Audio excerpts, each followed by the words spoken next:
Assalamu alaikum. Welcome to 9 p.m. English News Edition, The Headlines.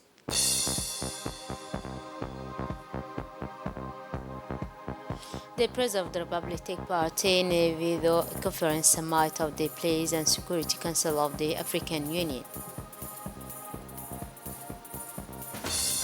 A community march dedicated to unite on social cohesion decade.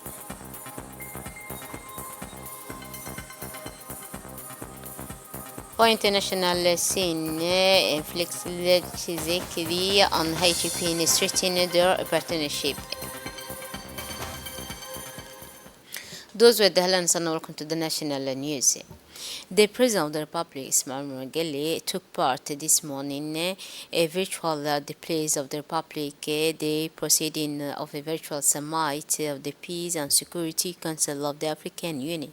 The summit was devoted to discussing development in the current situation in Sudan following the military escalation between the Sudanese army and the rapid support forces. The meeting was devoted to highlighting several important points. A general examination of the human and material damage caused the military clash that broke out in Sudan on April 15, a common position of the member state of the Peace and Security Council of the African Union. During the summit, a discussion led to the establishment of the African Union to put an end to the military hostility between the two belligerents in the conflict. The head of state and government, the member of the country of the Peace and Security Council, urged the parties of the conflict in Sudan. The President of the Republic, His Excellency Miguel, delivered an important speech in which he stated that the situation in Sudan is catastrophic, with hundreds of deaths and thousands of displaced persons. With all the tests with Mohammed Aden. بسم الله الرحمن الرحيم والصلاة والسلام على رسول الله صلى الله عليه وسلم. Mr. Chairman, Excellencies, Heads of States and Governments, ladies and gentlemen, allow me first of all to take this opportunity to express our gratitude to our brother, His Excellency Yoweri Museveni, President of the Republic of Uganda and President of the MONUSCO, for convening this very important summit in order for us to reflect and exchange views on the situation unfolding in Sudan.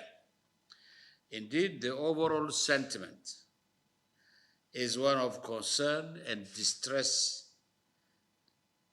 that requires a determined leadership as well as an urgent and concerted action on our part. Monsieur le Président, la situation est déjà catastrophique au Soudan. The situation in Sudan is already catastrophic, with an increasing number of deaths reported, displaced persons, and infrastructure destroyed. Civilians, as in any army, the conflict are the first victims, and Sudan is no exception. Djibouti was privileged to be able to contribute to the evacuations of personnel and nationals from friendly countries, and would like to seize this opportunity to reaffirm its unwavering solidarity with the Sudanese people. As a reminder, barely 2 days after the clashes began, IGAD and its April 17 summit mandated a delegation led by His Excellency Salva Kiir, President of the Republic of South Sudan, and comprising His Excellency William Ruto, President of the Republic of Kenya, and myself, to travel to Khartoum in order to avoid a deterioration in the conflict. Unfortunately, we were unable to get there because of the speed at which the situation was developing and the scale of the clashes. And our primary objective was to initiate talks and halt hostility in order to establish a peaceful framework conducive to dialogue. However, given the impossibility of physically going to Khartoum, the IGAD Troika, led by President Salva Kiir, continued its mediation through a series of discussions with both parties whose representatives have moreover visited southern Sudan.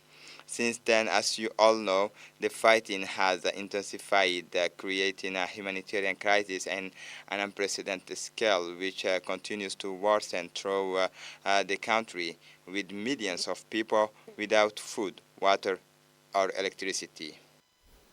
Then the head of state urged the protagonists in Sudanese conflict and to call an immediate ceasefire and start a negotiation to end the growing humanitarian crisis. From the test with Mohamed Adel. Je profite de cette occasion pour remercier les Nations Unies. I would like to take this opportunity to thank the United Nations bilateral partners and other humanitarian actors for their assistance and readiness to provide humanitarian aid to this end establishment. And above all, respect of ceasefires is essential not only for the talks but also to facilitate the delivery of humanitarian aid, as our Sudanese brothers and sisters have found themselves deprived of everything overnight. We also welcome the ceasefire agreement signed by the two parties in Jeddah on May 20. Mr. President, our greatest fear is that Sudan will plunge into the prolonged and devastating conflict, that it could not be another sister countries that descend into the chaos.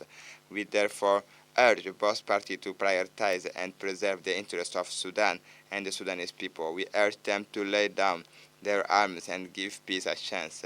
We urge them to choose dialogue over war and distractions.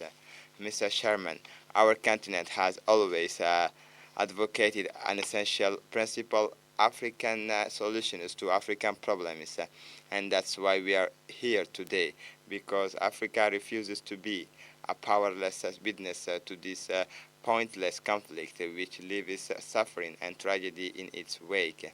That's why we should use all the tools at our disposal to force both sides to listen to reason and respect their commitment. We also encourage our partners to provide adequate support, first and foremost, to regional and continental efforts, as the proliferation of initiative and especially uncoordinated initiative will only be counterproductive to our objective. It is in this spirit that we support the Commission's proposal to set up a mechanism to ensure the coordination of all the efforts of international and regional players. Finally, the IGAD Troika mediation continues its outreach work and will be meeting in Juba in the next few days to discuss ways and means of effectively de-escalating the conflict. We will be sure to share the conclusions of our discussions with you. Thank you for your attention. The Minister of Labor and Formalization, Social Protection, accompanied by a larger tripartite delegation comprising senior ministry official, the workers representative, and employers representative, took part in the 49th session of the OAT conference held from May 22 to 29 in Cairo, Egypt, under the theme Social Dialogue as means overcoming all the challenges facing the world of work. This 49th section of the ALO, chaired by the Secretary General of the Mauritanian Ministry of Civil Service and Labor, Mr. Mohamed Abdullahi Salem Ahmedou, was marked by Syria's return to Arab Labor Organization. During the conference, delegates discussed the importance of the digital economic revolution and women's work. AOT manpower countries must encourage and support women's employment. They must also to remove all cultural and social obstacles to women's integration into the jobs market. At the close of the conference, it was agreed that the next session in 2024 will be held in Baghdad, Iraq.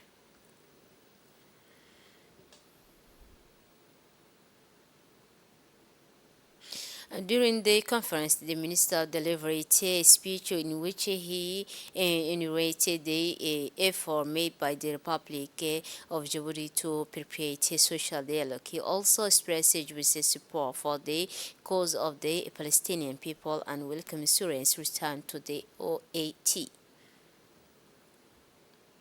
Fourth session of the Specialization Technical Committee on Youth and Cultural Sport delegation led by the Minister of Youth and Culture, Her Excellency Hibo Mumin Asowe, and comprising the Secretary General of the Sport, Gadicha Ibrahim, the Technical Advisor, Mr. Medina Salah, the Director of the NPC, and the Director of Sport, Mr. Abshir Ali, traveled to the Ethiopia capital, Addis Ababa, to take part in the fourth section of the Specialized Technical Committee of Youth, Culture and Sport on May 26, 2023.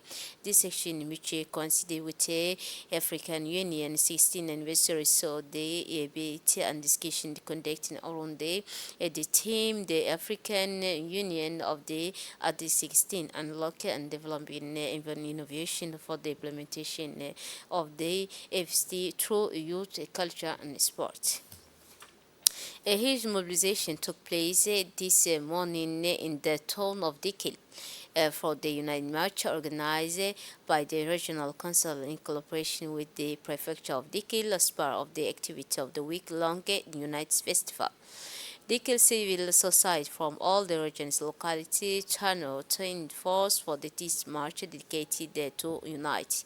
The favor of the participant was perpetuated, and after a long march, the position ended up at the place de l'Independence in the front of the headquarters of the prefecture of Dikil-Ville. The market ended with a visit to an inspection of the enclave from the entire region in front of the prefecture. Following the transmission of the experts report, whose excellent work was committed, some 30 recommendations were discussed and validation in plenary section with the ministry in the three areas concerning youth, culture, sport.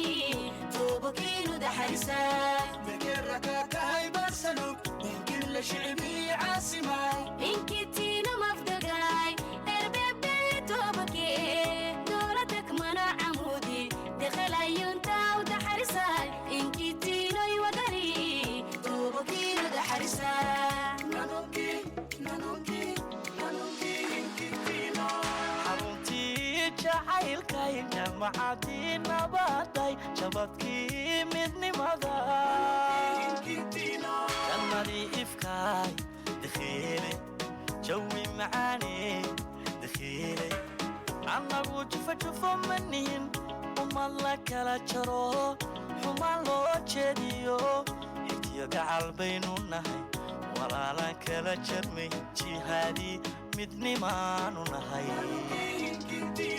جنة إفكاي دخيلي جوي معاني دخيلي عنا وجفة جفة منين وما لك لا جرو وما لو جديو هتيا قعال بينو نهي ولا لك لا جرمي جهادي مني مانو نهي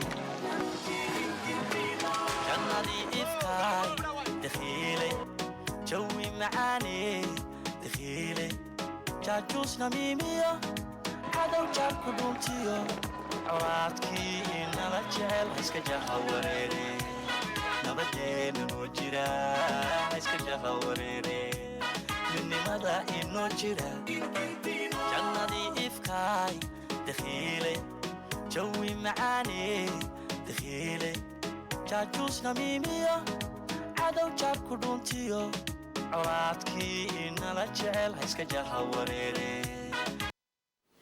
As part of the implementation of the Blue Economy process in the IGAD region, the Ministry of Environment and Sustainable Development, in collaboration with the Intergovernmental Authority on Development IGAD, closed this morning at the Sheraton Hotel a workshop for the validation and adaptation of the National Blue Economy Strategy, which began on May 23 in Arta. Djibouti stakeholders from several sectors took part in the meeting with the aim of promotion of a balance between economic development, the preservation of quality living environment for population, and biodiversity is the main feature of the economy linked to ocean resources, commonly known as the blue economy. For the UN Sustainable Development Department, the IGAT Agriculture and Environment decorated organizers of this event of capital importance of Djiboutian nation, with coastline some 372 kilometers long, Djibouti Post memory sport infrastructure facility and no favor than 9 maritime cable and has animals potential in the blue economy. Implementation this process under our skies will not only improve the living condition of our population but will also preserve the biodiversity of our coastal ecosystem. Through this strategy, the government intend to create the condition to attract public and private national and or international investment for its implementation. The development of the blue economy is a real opportunity for the diversification of our country's economy. So this workshop is of the great importance to us, given the high priority we attach to the sound management and effective coordination of aid as part of the implementation of the government's development strategy, explained the Secretary General. As national workshop in the implementation of the WTO agreement on trade facilitation, followed by the launch of the National Committee on Trade in 3-day in Tachura at the Gadile Resort Hotel. This workshop is part of the trade facilitating program financed by the Agence Française de Development, delegate to the European Union, implemented by Trade Market Africa. The workshop brought together national stakeholders from the Ministry of Commerce, the Ministry of the Transport, the Ministry of Health, the Ministry of Agriculture, Customers, DBC, DBCR, and the Ministry of the Interior. The workshop is led by the Mrs. Province, Director of the Operation of the Rwanda Customs, to share implementation experience, and is issued by Mr. Hassan Adan Shahim, Director of the Foreign Trade and Regional Integration. The CNFA launch is issued by the Secretary General of the Ministry of the Commerce and the Tourism, Mr. Ali Daoud, the Secretary General of the Ministry of Economy Finance, Mr. Abdul Razak, as well as Trade Market Africa representative, Mr. Justin.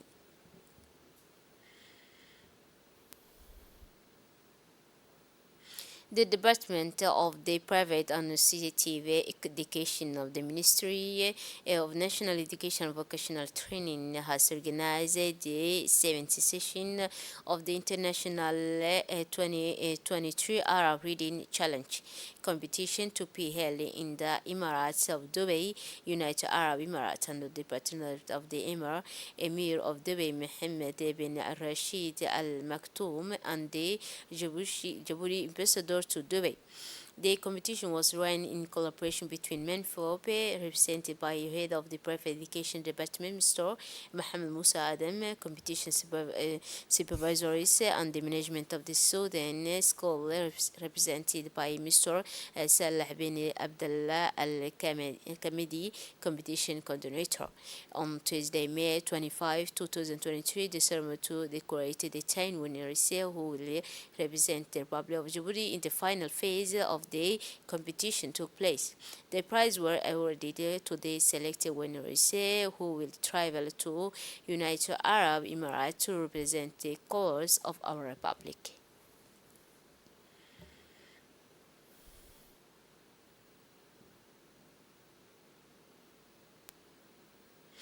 So the results will explain the aim of the competition that say that this and to raise awareness of the importance of the reading as well as general cultural level of young people. A total of 415 students from Arabic-speaking private school took part in the competition. 17 students were selected in the first phase. In the second phase, the 20 best candidates were selected, and the top 10 winners will represent the Republic of Djibouti in Dubai and take part in the final next October.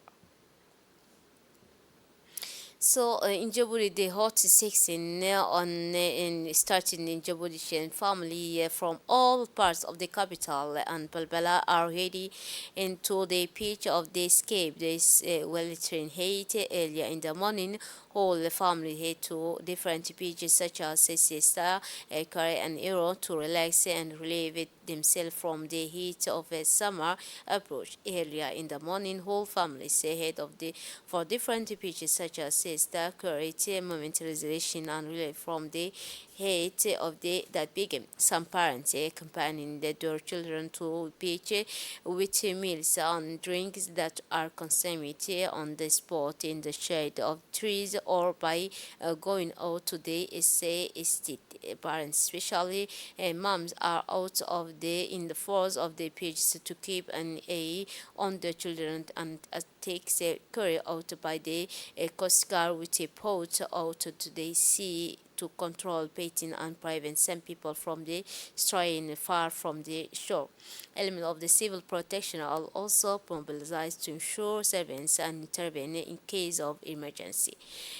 Boys and girls are all in the sea to relieve themselves from the Sylvan heat and them take it an advantage of the moment or realization to enjoy meals or a game of soccer by the sea. The atmosphere is popular every weekend with a Jewish family of all categories storming the beach of the Siesta and the Plage Carib. In this period of earlier heat, the other beach of Doral and Duda near Djibouti are also very busy. These beaches are invaded by intimate trade offering drinks and food on the spot. And now for the international scene, the first state visit to China and by the president of the DRC, Felix Tshisekedi, is the latest in series of diplomatic exchange between African leaders and Beijing. Mr. Tshisekedi and his Chinese counterpart Xi Jinping announced on Friday that they were upgrading the bilateral relationship from a wide strategic cooperative partnership to a comprehensive strategic cooperative partnership, according to the Chinese Foreign Ministry statement. That's it for this edition. Thanks for your attention. Wonderful evening.